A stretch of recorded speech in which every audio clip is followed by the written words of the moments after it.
اكتر لحظه بحبها افك الكيس من على اي اوردر فعلا.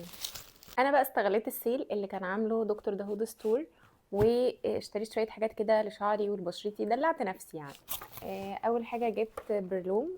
سمعت عنه ريفيوهات حلوه قوي. انا حاليا الحمد لله ما عنديش تساقط، بس عايزه ضوافري بتتنى وبتتكسر بسرعه جدا، وفي نفس الوقت عايزه اتقل شعري، لان انا شعري قبل الحمل والرضاعه كان تقيل جدا، وحاليا هو خف، بس الحمد لله التساقط وقف، ولكن انا عايزه الهدف منه ان انا اتقل شعري.